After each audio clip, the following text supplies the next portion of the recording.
Good morning, everybody. Sri Devasthili, Sri Ramesh Iyer, Sri Tripathi, and my colleague C.D. Srinivasan, and friends from the industry and media and others. A very warm good morning to each one of you.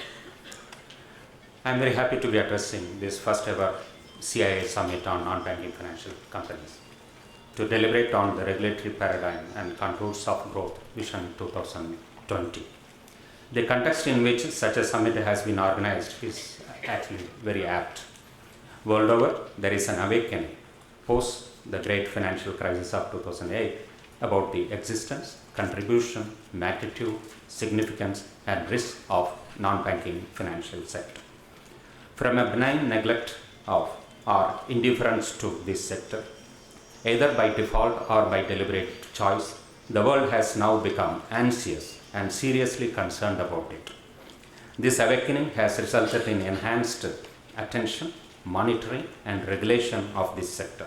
Therefore, it is very apt that the sector has also noticed it and desires to seriously discuss its prospects in the changed scenario and realign itself with a renewed vision.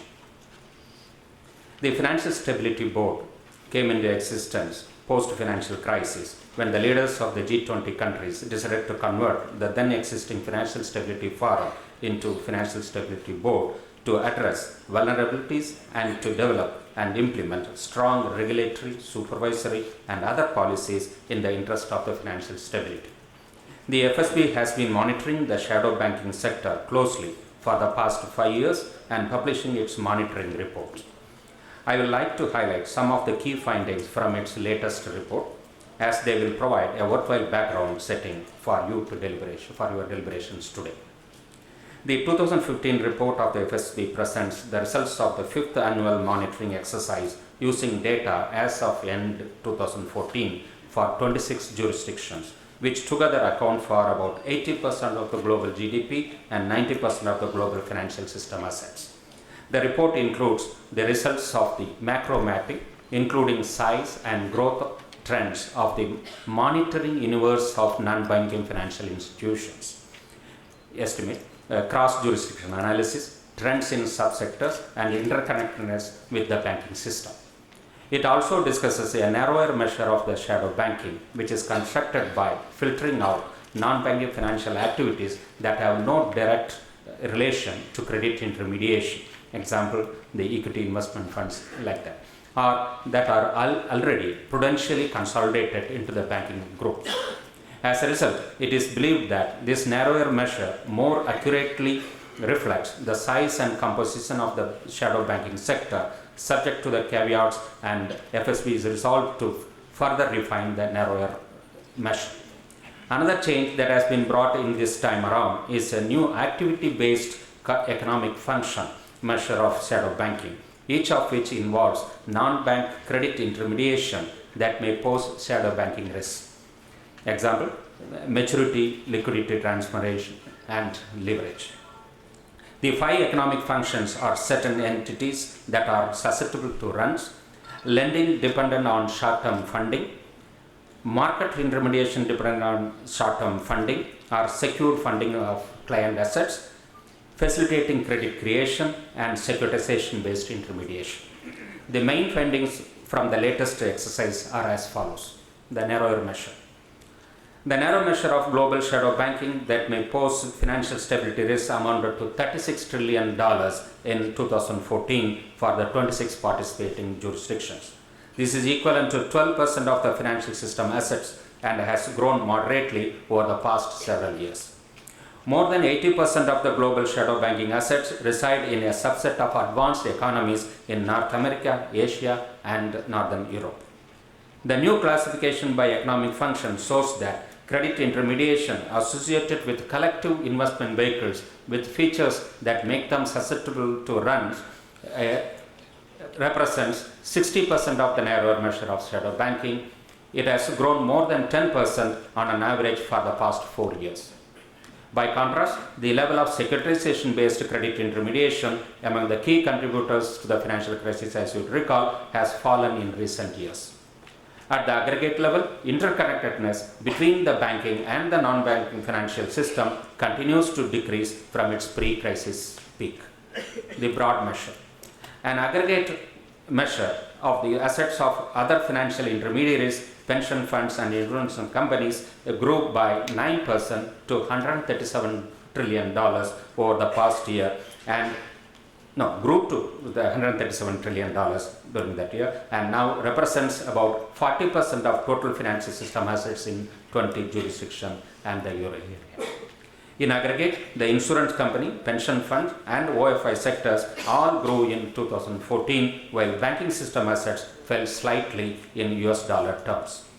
While non-bank financial intermediation shrank somewhat immediately following the financial crisis, it has been rising over the past few years. OFI assets in the 20 jurisdictions reached 128% of GDP in 2014, up 6 percentage points from 2013 and 15 percentage points from 2011. It is nearing the previous high point of 130% prior to the financial crisis. Emerging market economies showed the most rapid increase in OFI assets. In 2014, 8 EMEs and had OFI growth rates above 10%, including 2 that grew over 30%. However, the rapid growth is generally from a relatively small base. Among the other financial institution subsectors that showed the most rapid growth in 2014 are trust companies, money market mutual funds, and fixed income and other funds. Trust companies, mostly based in China, continued to experience growth of 26%, similar to the past several years. Perhaps more surprisingly, money market mutual funds experienced 20% growth in 2014, largely driven by some euro area jurisdictions and China, following low or negative growth in the prior 3-year period. Fixed income funds and other funds grew approximately 15% in 2014. It should be noted that hedge funds remain underestimated in FSB's exercise due to the fact that a portion of international financial centers where a number of hedge funds are domiciled are currently not within the scope of this monitoring exercise. Shadow banking in India.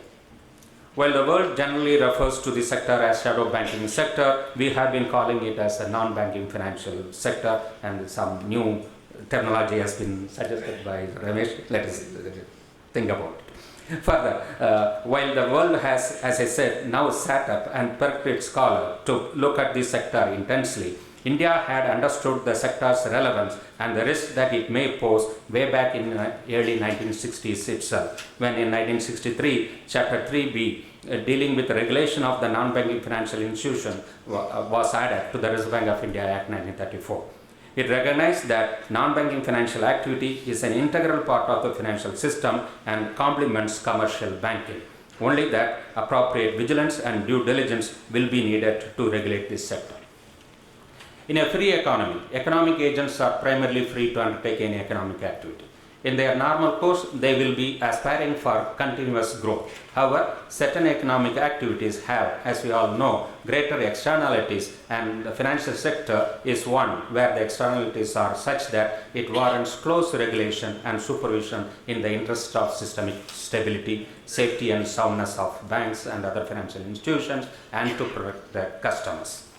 The objective of NBFC regulations during the 20th century was predominantly to protect the interest of the depositors. However, as the NBFCs grew in size and their interconnectedness with the banking system became visible and raised concern about their capacity to disturb systemic stability, the NBFCs were brought under prudential regulatory framework from 2006 onwards. While the overall approach followed the contours as described above, the Reserve Bank, as the regulator of NBFCs, has kept the sector's potential to contribute to the development of identified segments of the economy and accordingly has been following a developmental bias in its regulatory framework relating to NBFCs. The NBFCs focus on niche areas of business addressing specific needs of customers. Therefore, the Reserve Bank has classified varieties of specific types of NBFCs separately and regulates each such type differently. As on date, such types include asset financing, core investment, loan, investment, microfinancing, factoring, infrastructure financing, market guarantee, asset reconstruction, etc. activities. Further, the housing finance, insurance and collective investment activities, though statutorily defined as NBFI activities, their regulations have been left in the hands of the other sectoral regulators like NHB, IRDA, PFRDA and SEBI. The approach reflects the position that non-bank financial system may contribute to financial deepening in these identified segments. The NBFCs can be advantageous due to their ability to lower transaction costs, quick decision making, customer orientation and prompt provision of services. Mr. Devasi also mentioned in his initial remarks. In terms of products and services offered, the NBFCs complement the bank. Again, another thought which has already come on. Nevertheless, the business model of NBFCs is inherently risk-prone. Weaker underwriting standards, enhanced risk-taking capabilities, and increased complexity of their activities cause concerns. Besides riskiness pertaining to business model, NBFCs are exposed to key risks emanating from the regulatory gaps, arbitrage, and contagion effect also. NBFCs are more prone to systemic risks on account of concentration of exposure to specific sectors. Also, since these entities are more dependent on bank funding, both directly and indirectly, the interconnectedness risk tends to be higher. Their asset liability mismatches accentuate liquidity risk. All told, these risks can quickly escalate as solvency risk and lead to systemic risk as well. Therefore, careful and continuous monitoring is still required to detect any increases in systemic risk factors that could arise from the rapid expansion of credit provided by the non-bank sector. Reserve Bank has been dynamically making the regulatory framework suitable for the day. Certain changes in the framework brought in the last year or so deserve some recollection. Of course, I need not repeat that, all of you are very well aware. For records, it is there in my report. Now, the growth of NBFC sector in the past years. The total number of NBFCs have come down from 51,929 in 1997 to 11,769 as on September 30th this year. Whereas the asset size has grown from 75,913 crores as at the end of 1998 to 16 lakh crores at end of September 15. Share of NBFC assets as a percentage of scheduled commercial bank assets has increased from 7% in 1998 to 14.8% as of March 2015. There are 202 NBFC NDSIs with asset size of, as you know, 500 crore above, with a total asset size of 14 trillion, that is 14 lakh crores. The number of deposit-taking NBFCs, including the residuary non-banking financial companies, decreased from 1,420 in 97-98 to 209 in September 2015. Share of NBFC deposits as a percentage of scheduled commercial bank deposit has come down from 3.34% in March 97 to 0.30% as of March 2015. Loans and advances extended by NBFC NDSI posted a strong double-digit growth of 15.5% during 2014-15, in contrast to the slowdown in the commercial bank's non-food credit during the same period. Strong growth in credit extended by the infrastructure finance companies, microfinance companies, and loan companies contributed to steady growth in the loan portfolio of NBFC NDSI. Among the sectors, infrastructure, medium and large scale industries, and the transport sectors contributed to strong growth in credit offtake in the NBFCs. During 14-15, NBFC NDSI raised funds mainly through debentures and commercial papers. Borrowing from banks, which earlier constituted to be the main source of funding, has been progressively reduced. A notable feature is the rising exposure of the mutual funds to the financial instruments floated mainly by the NBFC infrastructure finance companies, loan companies, and NBFC MFIs.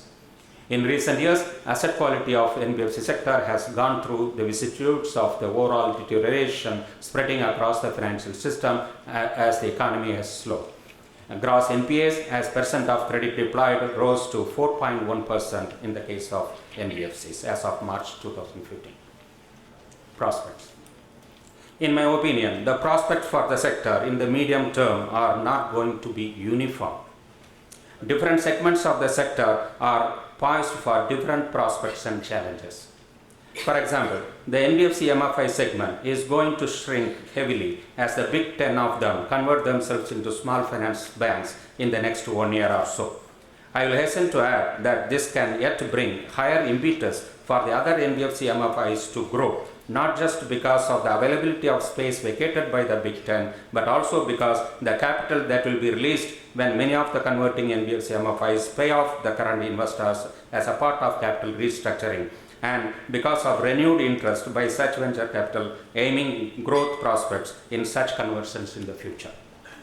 The infrastructure NBFCs will have greater scope in the coming years, both because the economic growth will bring forth new projects, and banks, having learned certain lessons in the recent past, will have a restrained approach towards such projects. If the infra NBFCs will have their structuring these projects in a careful way, they will have good prospects. As a large exposure regime for the banks will apply by 2018 under the Basel norms, NBFCs will have space for market funding or loan funding of big corporate financing in the medium term. Loan companies will face enhanced consumer protection measures. They will be required to appropriately educate their workforce in selling their products right. Investment companies will have bright prospects as the equity and corporate bond markets expand, along with economic growth and careful recalibration of bank finance in the wake of Basel III. Regulation the way forward. At present, there are several categories of NBFCs and regulations vary across these NBFCs. The Committee on Comprehensive Financial Services for Small Businesses and Low-Income Households, chaired by Dr. Nachiket Moore, our board member, had recommended merger of various categories of NBFCs into two categories, broad categories, that is NBFCs and core investment companies, and moving towards activity-based regulations. The regulatory framework put in place in November 2014 is a first step in this direction. Going forward, we will work towards greater harmonization of the regulations with a view to reducing the number of NBFC categories. However, the Reserve Bank is alive to the developmental needs of the economy and therefore will continue to approve of new types of NBFCs if the economy will so require them. One such category too is the NBFC account aggregator, about which the Reserve Bank announced on July 2nd this year. The NBFC account aggregators will provide a technology-enabled solution to a person to view at one place the position of his financial assets across institutions under different sectoral regulators. The guidelines for the same are under preparation. Also, the Reserve Bank is actively studying the peer-to-peer lending arrangements that are slowly gaining traction. While recognizing the need for innovative products and services, we should be conscious the risk that may emanate out of such innovations. Based on the detailed study, we intend to bring out a discussion paper for public consultation. There are demands that the regulations relating to the core investment companies need revisiting. This is also a work in process. To conclude, I can only quote what the FSB concluded while in its report 2015. I quote, "Intermediating credit through non-bank channels can have important advantages and contributes to the financing of the real economy. But such channels can also become a source of systemic risk, especially when they are structured to perform bank-like functions and when their interconnectedness with the regular banking system is strong. Appropriate monitoring of shadow banking and the application of appropriate policy responses where necessary helps to mitigate the buildup of such systemic risk. The Reserve Bank remains committed to such an approach." Thank you, one and all.